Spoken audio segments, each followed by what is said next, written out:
Hi, I have an appointment with Dr. Peterson at 10:30. Hello. Can I have your name, please? Yes, it's Sam Waters. Is this your first visit? No, I had my teeth cleaned and checked last year. Okay, just a moment. I'll get your chart. Have you had any other dental work done during the past year? No, I haven't. Do you floss regularly? Of course, I floss twice a day. Oh, I changed my insurance. Here's my new provider card. Thank you. Is there anything in particular you'd like the dentist to check today? Well, yes, I've been having some gum pain recently. All right, I'll make a note of that. And I'd like to have my teeth cleaned as well. Of course, Mr. Waters. That'll be part of today's dental hygiene. Please have a seat, and Dr. Peterson will be with you momentarily. What's the purpose of Sam's visit to the dentist?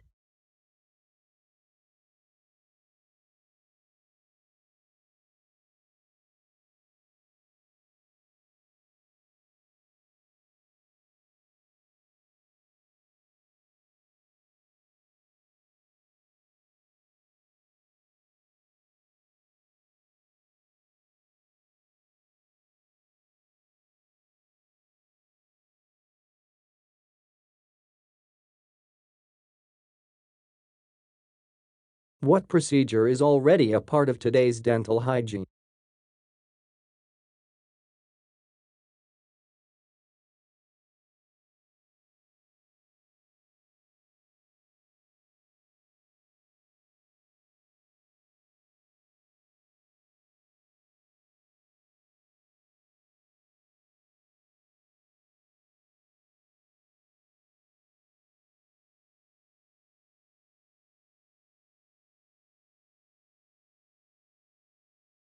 Hello, doctor.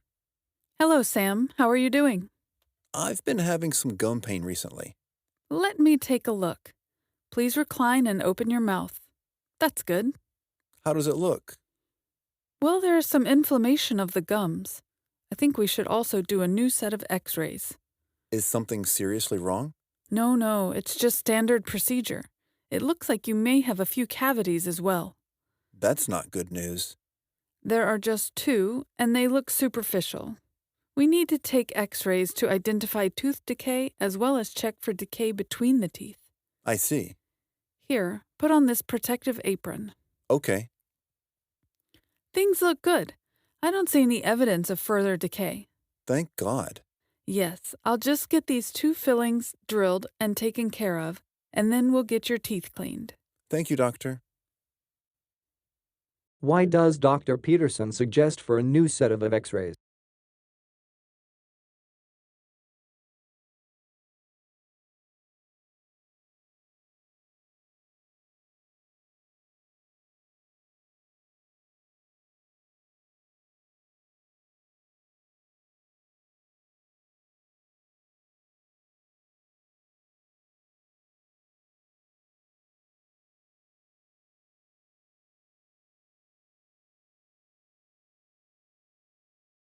What will the dentist do after the filling?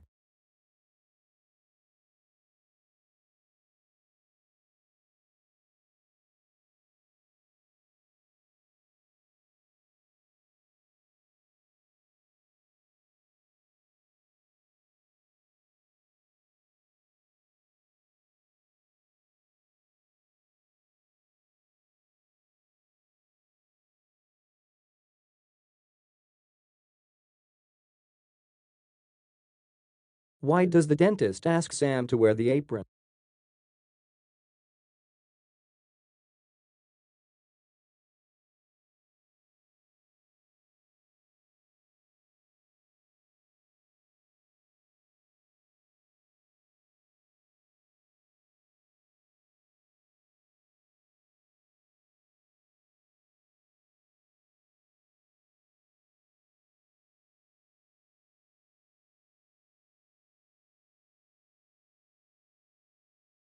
We'll need to schedule an appointment to come in for the fillings you need. Okay. Do you have any openings next week? Let's see. How about next Thursday morning? I'm afraid I have a meeting. How about 2 weeks from today? Yes, that sounds good. What time? Can you come at 10 o'clock in the morning? Do you have any slot in the evening? Let me check. Will it be fine if I call you at 6 p.m.? Yes, let's do that. Perfect. We'll see you on Tuesday, March 10th at 6 o'clock. Thank you. Why can't Sam come on Thursday morning?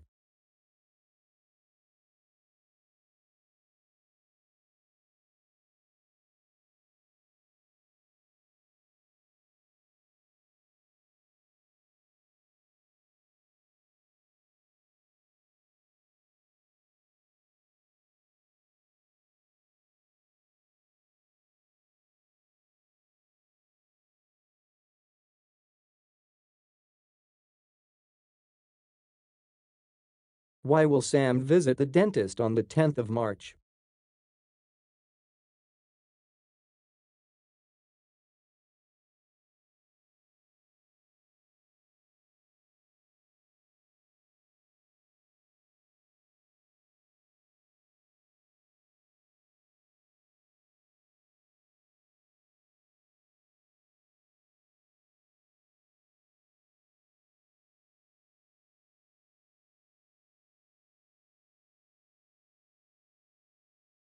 What did Sam ask the receptionist to check?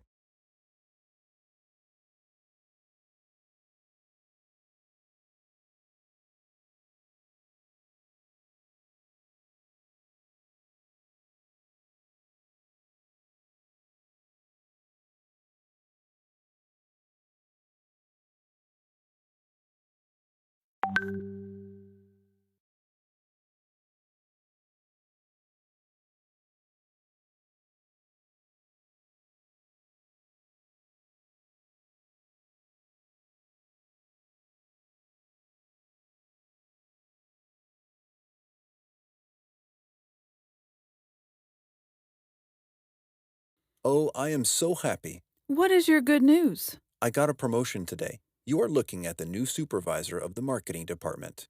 Wow, I am so glad for you. Thanks, but I am a bit nervous. I have never supervised people before. You will do fine. You were always good at coaching people. You led your soccer team to victory last year, didn't you? But both are not quite the same. Yes, they are in a way.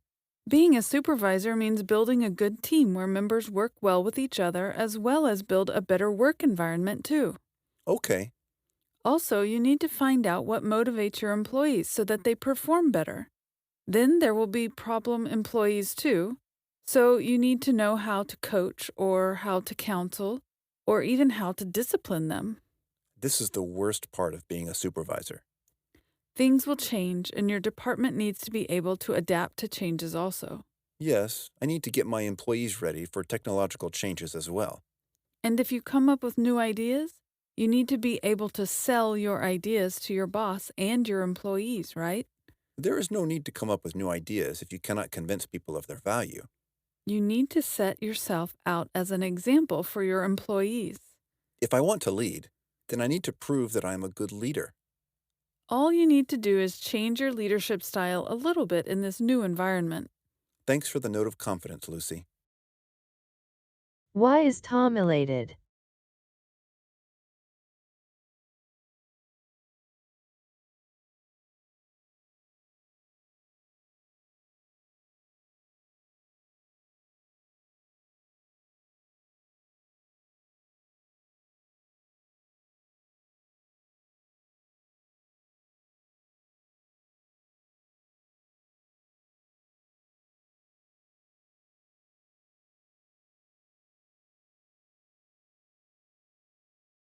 How is a soccer coach similar to a marketing supervisor?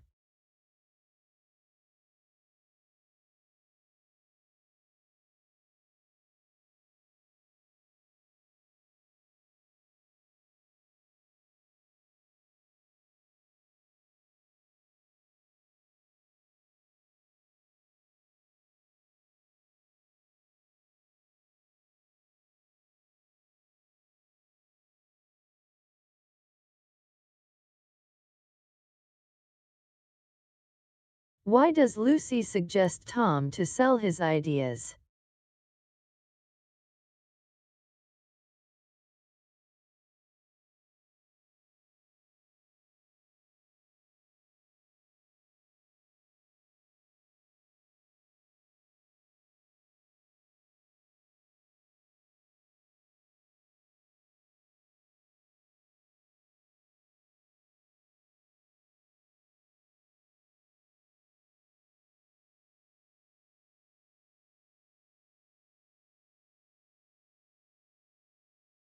What can be inferred about Lucy's personality?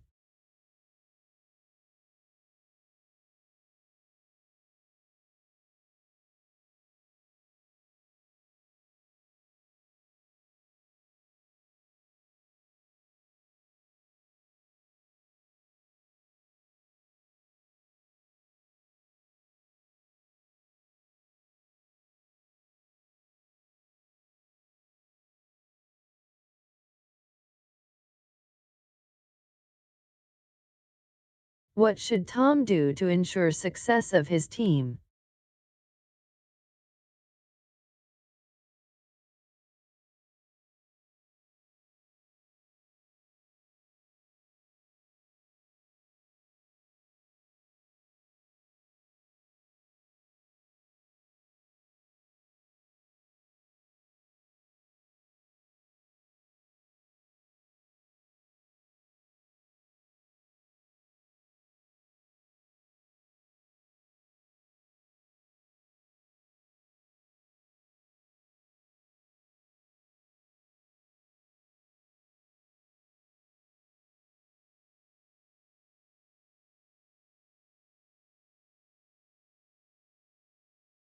Hi, George. Where were you?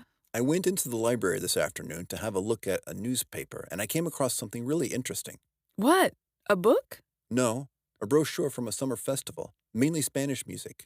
Spanish music. I really love the guitar. Let's have a look.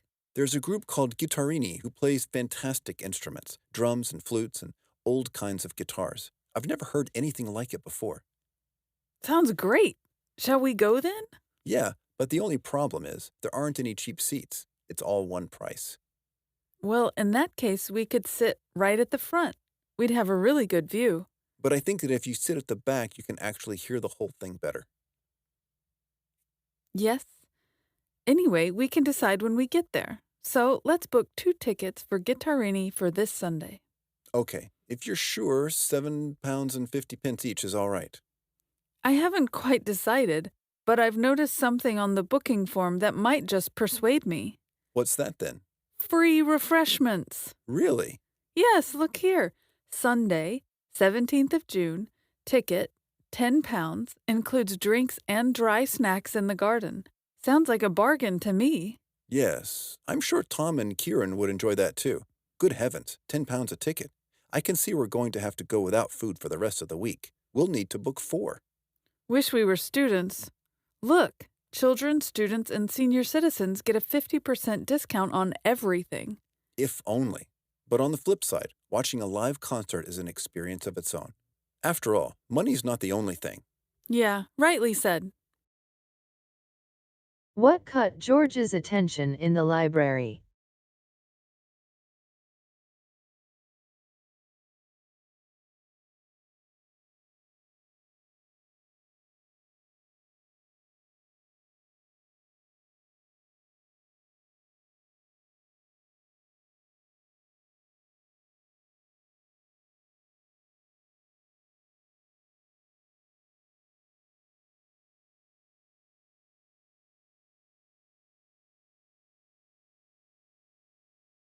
What's the problem with the seating?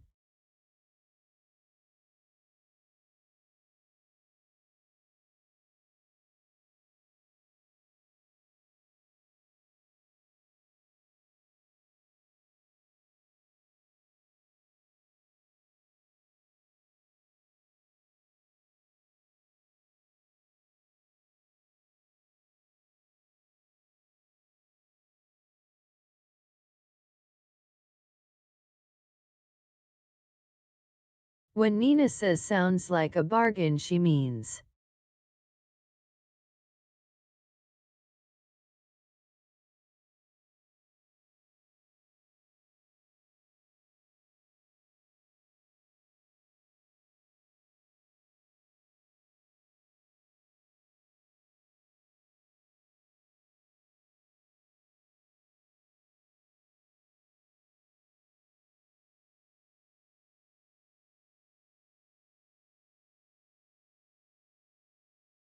Why would George have to go without food for the week remaining?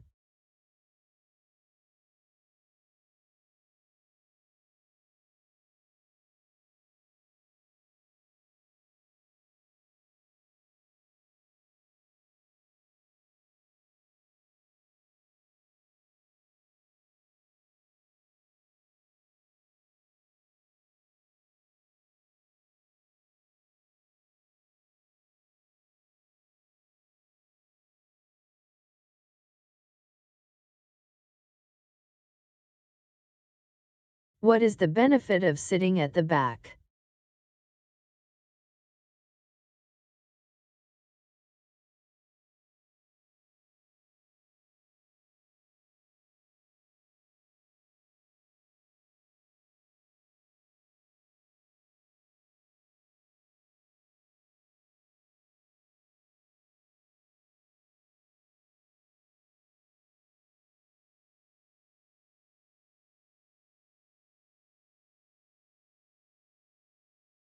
Why does Nina wish to go back to school?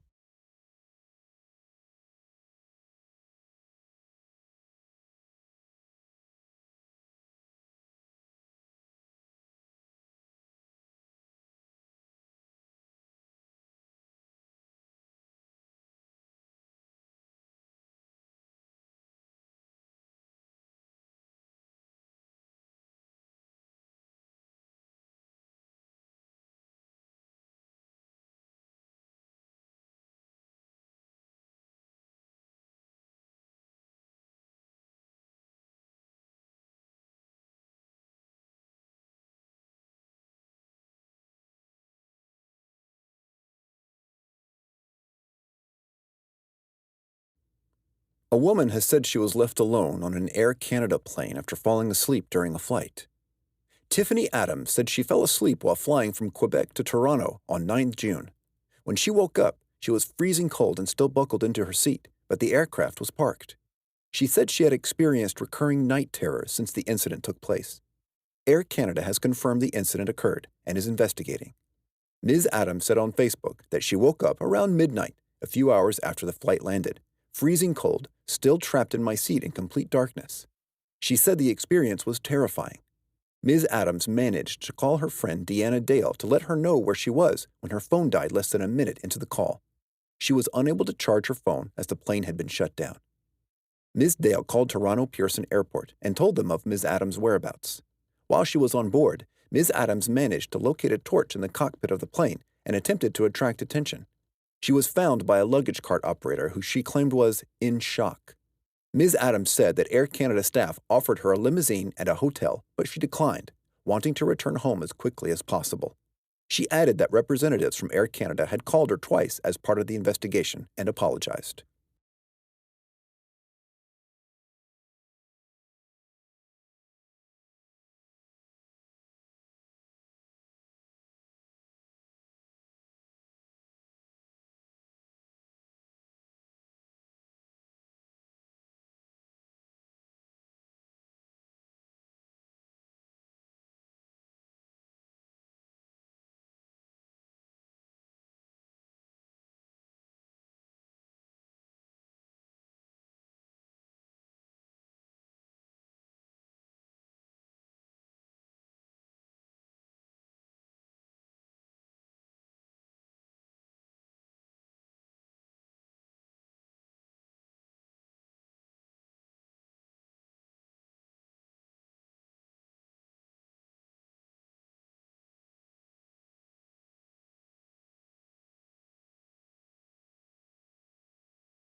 You have not sugarcoated anything about your life and your experience in this book. In fact, you are brutally honest. The raw emotion is undeniable.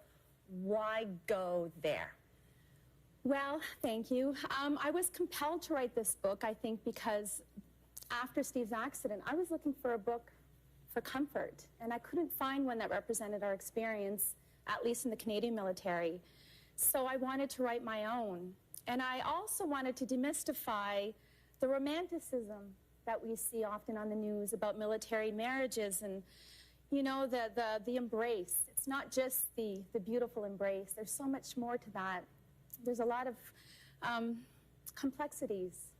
Yeah. And we're going to go through some of those complexities because you were married at 23.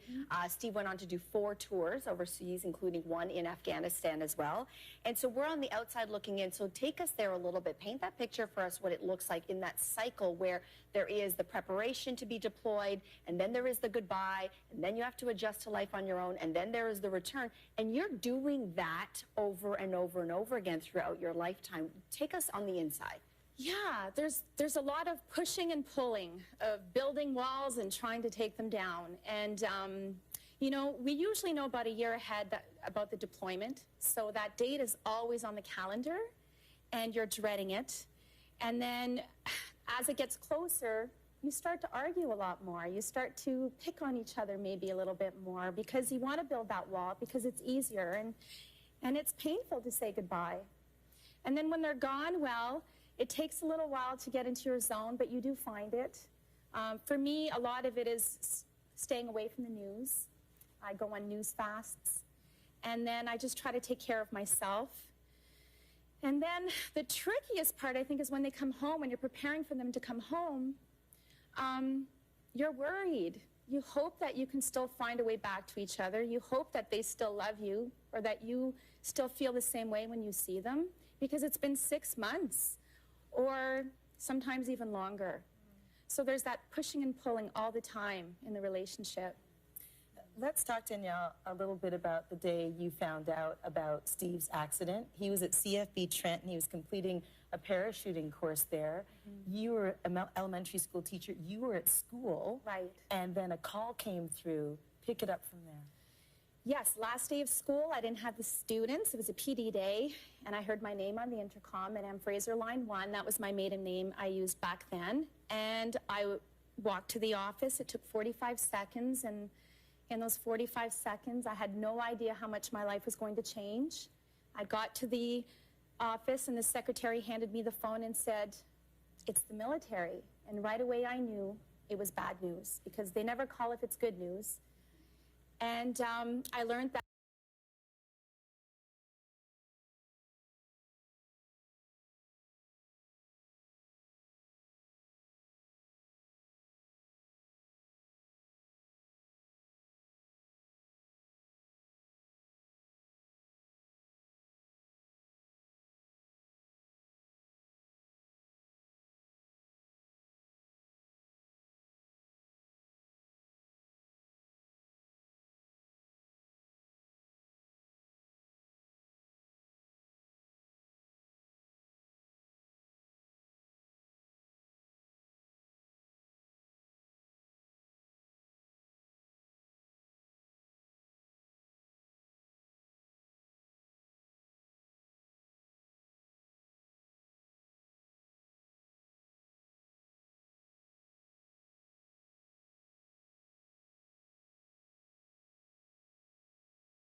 Australian sports teams win more than their fair share of titles, demolishing rivals with seeming ease. At the Australian Institute of Sport, AIS, hundreds of youngsters and professionals live and train under the eyes of scientists who work across a number of sports, applying skills learned in one, such as building muscle strength in golfers, to others, such as swimming and squash. They all focus on one aim: winning. A lot of their work comes down to measurement, everything from the exact angle of a swimmer's dive to the second-by-second power output of a cyclist. This data is used to focus on individual athletes, tweaking their performances to squeeze an extra hundredth of a second here, an extra millimeter there. The head of AIS, Mason Smith, points out in the data on the swimmers in second and third place, which shows that the one who finished third actually swam faster. His turn times were 44 hundredths of a second behind the other guy, said Mason. If he can improve on his turns, he can do much better. This is the kind of accuracy that AIS scientists' research is bringing to a range of sports. There's more to it than simply measuring performance. After years of experimentation, AIS developed a test that measures how much of the immune system protein immunoglobulin A is present in athletes' saliva. Since the tests were introduced, AIS athletes in all sports have been remarkably successful at staying healthy.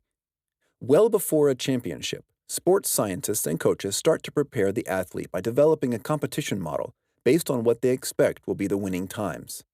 All the training is then geared towards making the athlete hit those targets, both overall and for each segment of the race. Techniques like these have transformed Australia into arguably the world's most successful sporting nation. Of course, there's nothing to stop other countries copying, and many have tried. Some years ago, the AIS unveiled coolant-lined jackets for endurance athletes. Now, everyone uses them. The same has happened to the altitude tent, developed by AIS to replicate the effect of altitude training at sea level. But Australia's success story is about more than easily copied technological fixes, and up till now, no nation has replicated its all-encompassing system.